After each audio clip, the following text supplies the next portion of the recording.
হ্যাঁ, সাকিবের সাথে আমার যোগাযোগ হয়েছে। সাকিবের খুব ভালো সম্ভাবনা আছে বাংলাদেশ থেকে রিটায়ার করা।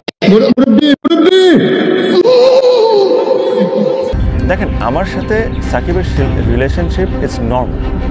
এটা না যে আমি সাকিবের সাথে কথা বলি না বা সাকিব আমার সাথে কথা বলে না, আমরা গলায় গলায় দূরে হাঁটি। দেশে ফিরছেন ক্রিকেটের দুই রাজপুত্র।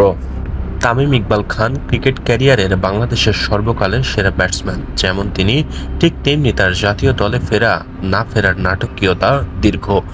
কোচ আর ম্যানেজমেন্টের একটি অংশের সাথে দ্বন্দ্বেই ছেড়েছিলেন ক্রিকেট, আর এখন সেই বোর্ডে বড় পরিবর্তন, আর সেই কারণেই হয়তো আবারও জাতীয় দলে ফিরছেন তামিম ইকবাল খান।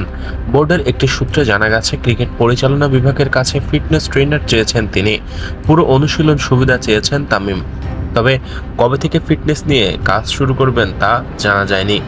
গত বছরের সেপ্টেম্বরে নিউজিল্যান্ডের বিপক্ষে সর্বশেষ মাঠে নেমেছিলেন তামিম ইকবাল। এরপর ওয়ানডে বিশ্বকাপের খেলার কথা থাকলেও নাটকীয়ভাবে শেষ মুহূর্তে ছিটকে পড়েন তিনি। মাঝে প্রিমিয়ার লিগ ও বিপিএল দিয়ে মাঠে ফিরলেও জাতীয় দলের জার্সিতে আর নামা হয়নি বাঁহাতি এই ওপেনারের। আগামী বছরের ফেব্রুয়ারিতে পাকিস্তানে অনুষ্ঠিত হবে আইসিসি চ্যাম্পিয়ন্স ট্রফির নবম আসর। গুঞ্জন আছে ওই টুর্নামেন্ট দিয়েই ফের জাতীয় দলে ফিরতে পারেন তামিম ইকবাল।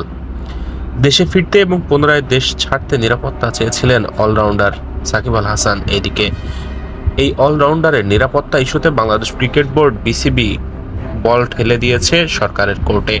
ভক্তদের জন্য সুখবর, দেশে ফিরেই অবসর নিতে পারেন সাকিব, এমনটাই জানিয়েছেন বিসিবি সভাপতি ফারুক আহমেদ।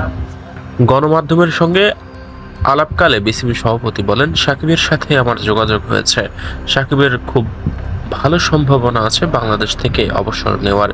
এর আগে সংযুক্ত আরব আমিরাতে গণমাধ্যমে দেওয়া সাক্ষাৎকারে সাকিবের দেশে ফেরা প্রসঙ্গে যুব ও ক্রীড়া উপদেষ্টা আসিফ মাহমুদ বলেন, আমাদের একজন খেলোয়াড়কে অবশ্যই আমরা সর্বোচ্চ নিরাপত্তা দেব। কারো বিরুদ্ধে কোনো অভিযোগ থাকলে সেটা ভিন্ন বিষয়।